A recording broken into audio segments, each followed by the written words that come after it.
This interview is for information only and should not be considered as investment advice or a recommendation to buy shares in the company featured. Welcome to this Stock Box interview.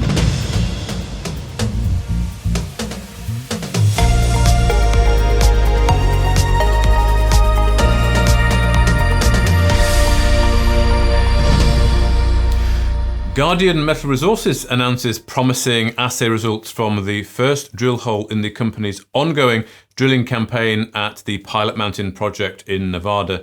The results from Desert Scheelite deposit reveal 3 zones of significant tungsten mineralization, along with notable quantities of zinc, silver, and copper.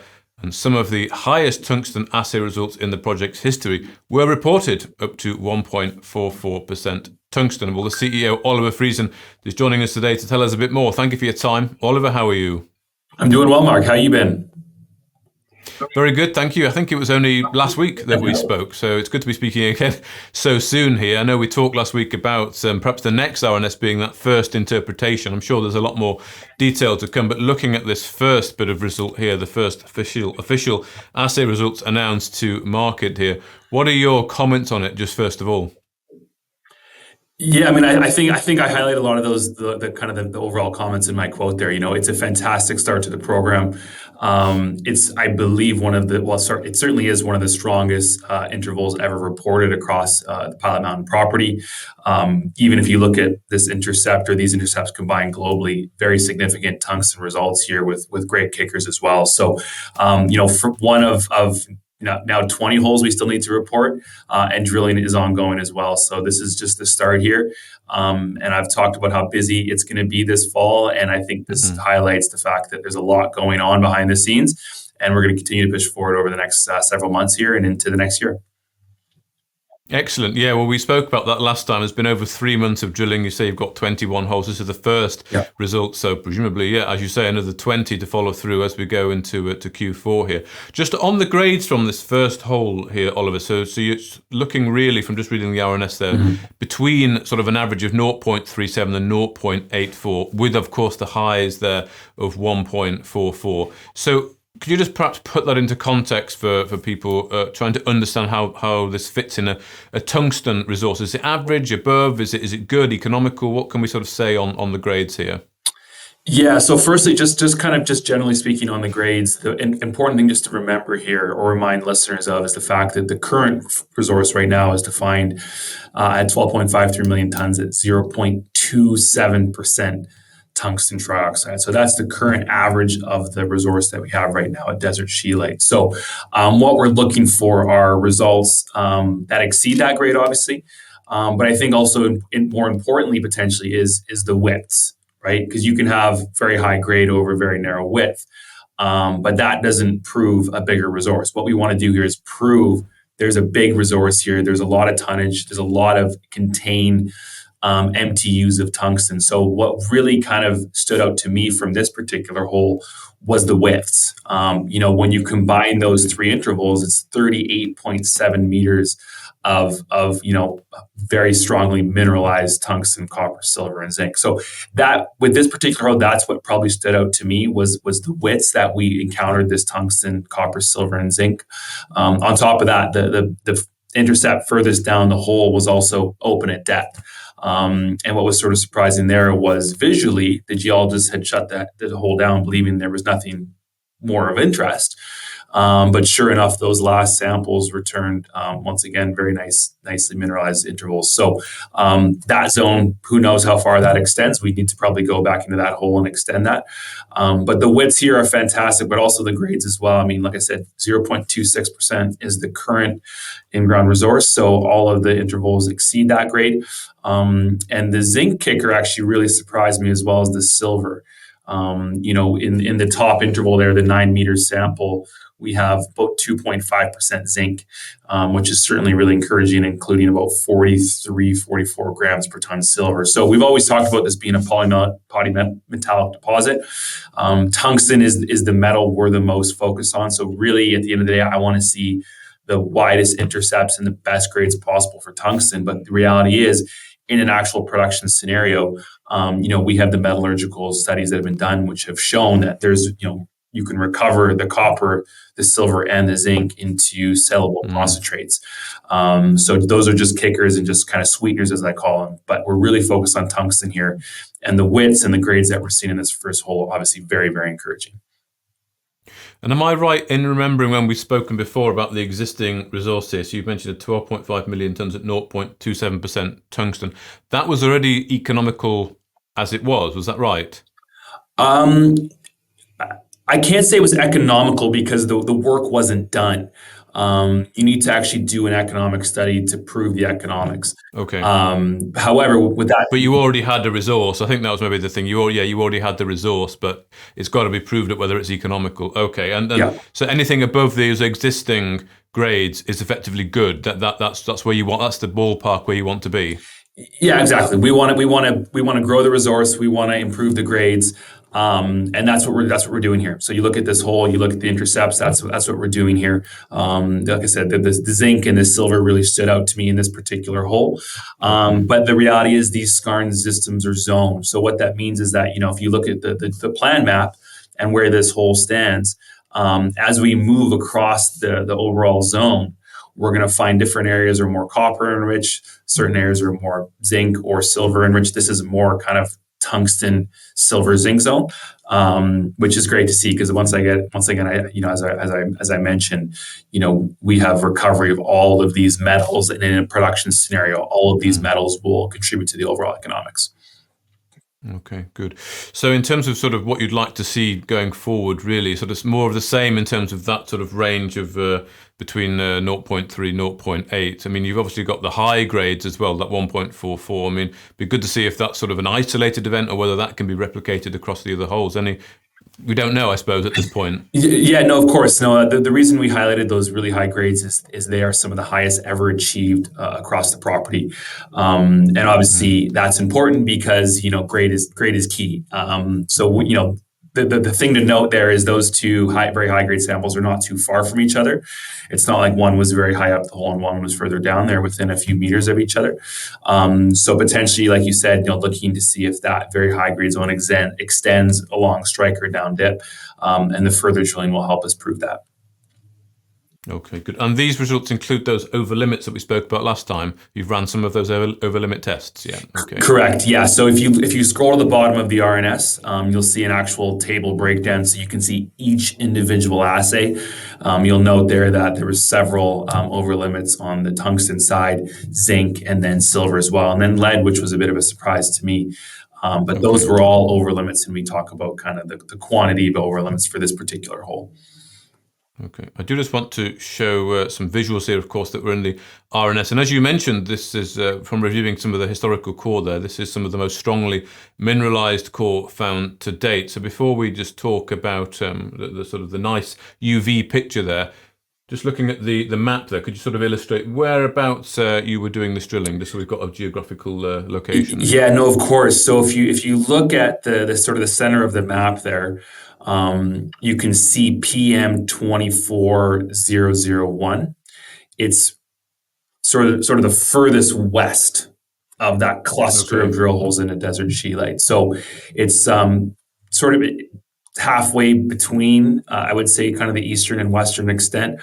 The strongest drill hole that was ever intercepted on this property, at least that we have recorded, is actually quite far east. It's actually further east than the furthest east hole that we've drilled. So just to show you that these are two different parts of the mineralized zone there. So you've seen there that a lot of the holes have been focused from PM 24001 towards the east, but we're continuing to drill, continuing to expand and understand this deposit better and how the zonation changes from east to west. Okay. But you can see kind of in this, almost in the center of the screen, is where this particular hole is. Okay, and those are the pinpoints there, the other holes that have been drilled? Correct. Yeah. So the actual yellow circle, that's the collar. That's where the actual drill rig was sitting on the surface. And then what we've done is there's a black trace. That's the drill hole trace, which is sort of a surface expression. So what we do is based on the dip of that hole, we calculate how far that would go in a sort of a plan view. So that's the area effectively of the deposit that hole is tested, that makes sense. Okay. Yeah, absolutely. That makes sense. So it's really good to see that. Yeah. Okay, and then looking to the other sort of set of pictures there. That's of course the core from this first drill hole, this PM 2401, and I guess what we're looking at here is the core as you would see it with your naked eye, and then under a UV light, and you can see sort of specks of tungsten mineralization. Yeah, no, exactly. So the reason we put this in here is just to highlight to investors what this rock looks like in plain light. Doesn't look like much, as you can see there in the top photo. But that's the really interesting and exciting thing about looking for tungsten is you can just put a black light over it, and sure enough, the scheelite will sparkle at you. So you'll see there plain light in the top. That's just if I showed you the core right now and in the light that we have right now, and then we put that sort of a box over the core and we shine a light on it, and that will give us sort of a visual estimation as to how much scheelite is in there. So you'll see there in the bottom, and the green line, the green horizontal line we've drawn there. That covers an actual sample, and that sample extends to the next box. But in the caption, we mentioned what tungsten grade that individual sample ran. I think that one's about 1.44%. Just double check in the RNS, but it's one of the highest ones, and you can see there kind of all the sparkling scheelite. Just to highlight that, and then just another note on kind of the visuals is. In the top photo, we mentioned strong visual garnet results. The thing about garnet is there's no easy analytical test for garnet. You can't just sample for garnet. So what we've done there is visually we've shown this interval because of the strong garnet mineralization. And we typically see garnet throughout the mineralized garnet interval. So that bottom row in the plain light view you'll see is very dark and kind of a maroony brown color. A lot of that is garnet. That's the color of garnet. So we just wanted to highlight that in plain view so investors could see the amount of garnet that goes through here as well, because that's a metal, or sorry, not a metal, but a material that we've talked about previously that could be an additional bonus alongside the tungsten, copper, silver, and zinc in a production scenario, assuming the tests that we're doing right now show recovery of garnet. I do want to just talk a little bit about the garnet and the other elements, but before we do, I don't know if this was like almost a teaser of what's to come. This is, I think, from PM12. This was also in the RNS here. So this is, you can really see specks of scheelite there, as you say. So I mean, just from looking at that, comparing it to the previous picture, purely from a visual point of view, it looked to me like this could even be higher grade. I mean, it's too early to officially say that, but I mean, what's the reason for putting this picture in, Oliver? Yeah, we're just highlighting to investors that there's a lot more to come. We've drilled 20 more holes. The intercept that we're reporting now, we put out visuals as well before those assays came out. So just because visually these intercepts are very easy to see with UV light, it gives us a very quick gauge as to what we can expect in the assays. So we just want investors to get an understanding that there's a lot more holes to come. Obviously, this one appears to be very strongly mineralized visually, but assays will determine what's actually in there. But that's PM 240012 or 012. So you can see there in the plan map, once again, that we're seeing strongly mineralized intervals in different areas of the desert scheelite zone. Okay, good. Well, look forward to seeing those results. Presumably they will come in short order. Just finally, before I move on to some questions that were sent in just this morning off the back of this news here, just on the other credits. So, of course, tungsten's the focus, but you've got garnet as well, which is quite interesting. But also, I think you said you were selectively assaying for gold, and of course, you've mentioned lead and zinc as well. So, I mean, how do you manage these commodities? Well, it's a good problem to have at the moment. I guess it's probably too early to be worrying about all the different elements and what to do with them. Yeah, so tungsten is obviously the main one, as you mentioned. Copper, silver, and zinc are others that are well known in desert scheelite, and there's been studies to show the recovery and salability of those concentrates. But being a polymetallic deposit, polymetallic just means there's many metals, as opposed to lots of tungsten deposits, which are just tungsten primary, which means there's really no other recoverable metals. The reason we highlight this is because we think this is a factor that sets desert scheelite and Pilot Mountain apart from a lot of other global tungsten deposits. It's the fact that we have, tungsten along with copper, silver, and zinc, all which we can recover. Now, when it comes to gold and garnet, we've mentioned we're doing the necessary work now visually. We have a lot of garnet in through the skarn zones, the mineralized zones. But now is a question of how is this extracted? And where does that fit into the flow sheet? We've talked about what the results could look like, and if they are positive, certainly could be material in a production scenario.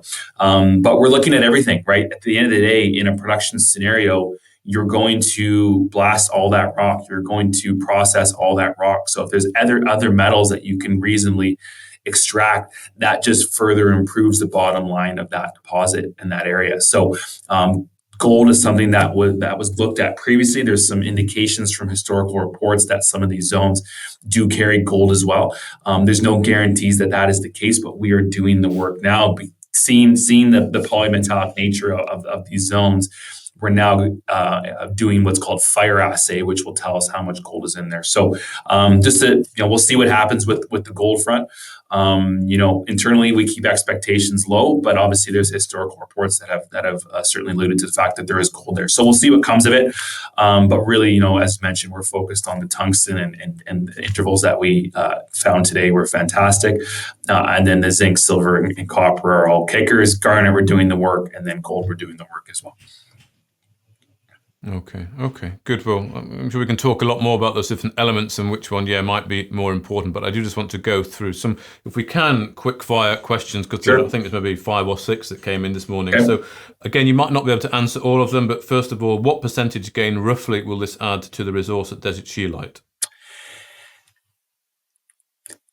I can't say. It's a pretty complicated calculation to do all that. So this is something for our resource people to do. But once again, we've highlighted the main takeaways here, which is the width of mineralized rock that we've intercepted in this hole and the grades as well. But what we'll do is when all the assays are in, they go to our resource person and they model this all, and then they find out kind of what the resource looks like after the fact. But just as a reminder, and I've mentioned this before, even if we didn't find another pound or MTU of tungsten, this deposit, it's what we believe to be the largest undeveloped tungsten deposit in the U.S. So globally right now, and in the U.S. specifically, and when you look at kind of the geopolitical landscape, this deposit, if we didn't find another pound of tungsten, obviously very, very significant, and there's a lot of value that we think we can continue to extract here from this property, from this deposit. So everything on top of that, we sort of just view as icing on the cake, I guess you could say. Okay, good. We have talked about the other credits, so I'll just skip over this one. But the next one I have is the aim of drilling at Desert Scheelite Parallel West and Desert Scheelite Extension Zone to add to the known reserves at Desert Scheelite for the PFS. Yeah, correct. This is all in advance of the PFS. So what we're doing is a combination of sort of upgrade. So there's certain zones that we need to upgrade the resource classification, and then obviously looking to expand the resource as well, down dip and along strike. So all those holes that you saw in that plan view, as well as a lot of the holes that we're going to be continuing to drill here are in Desert Scheelite, and that is being done in advance of the PFS, because the PFS is a really important step along the way to production. So that's why we're really trying to fast track these drill holes, because as soon as we have that data in hand, we can move on to the next step of the PFS process and try to get that finalized and published as quickly as we can, because that means we're getting closer to production and closer to supplying the U.S. market with U.S. concentrate, which hasn't been done for many, many years now. Excellent. I like the fact you're talking about getting into production. That's a nice thing to hear. I just want to bring the map on, just because this question here says, looking at the drill plan map, there is a clear and understandable focus on the Desert Scheelite and the surrounding areas to further prove the resource. Will this focus remain, or will the focus move on to the other various porphyry targets?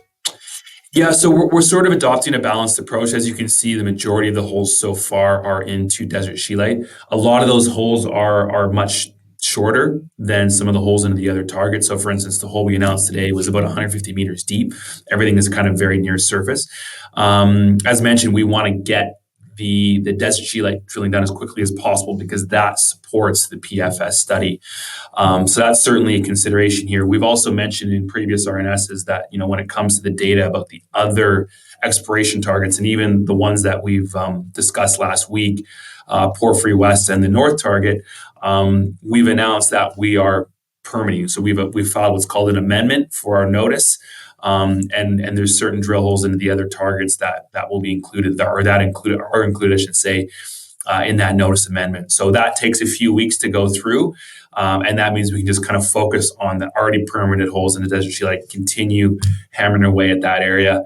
And then once the notice is approved, that gives us the authorization to drill some of the other holes that we've asked for. So that's kind of how we do things. We collect some data. We obviously want to see the results, and then that will help guide future drilling. But we have all of the main holes into desert scheelite already permitted, which is why we're continuing just to focus on that area while we wait for our amendments to be accepted on the other areas. Okay, good. And just a final question, maybe it's a good chance to give some final thoughts here, but were the drill results better than you expected, Oliver? By how much compared to the historical results? It's hard to quantify. We have, like I said, very, very long intercepts, and the grade there has certainly impressed us. And just, I think the sheer fact that this hole is one of the best ever drilled at desert scheelite, and importantly, it's quite a distance away from what we believe to be the best hole ever drilled, which was in 2012. So the fact that we've on the first hole intersected what we believe to be the second best combined tungsten grades ever on this property or a desert scheelite, I think that's obviously a very, very big positive. So that's one of many holes, and we're going to continue to drill here. But I think, my quote in the RNS, I think really sums it up. It's a brilliant start to the program. There's a lot more to come. We're really just getting started here, and technicals, all these developments that we're working on are very much one part of the business, but commercially as well, and what's going on in the tungsten space has us probably equally as excited, and what that could mean for a company like Guardian Metal down the line here. Excellent. Well, thank you very much as always for your time, Oliver Friesen, the CEO of Guardian Metal Resources. Yeah, thanks, Mark. If you enjoyed this interview, then give us a thumbs up, a like or a retweet. Subscribe to us on YouTube or follow us on Twitter, and hit that notification bell to be the first to know when we release new content. There's loads of great content on our website too, across all our programs at stockboxmedia.com. Thank you for watching.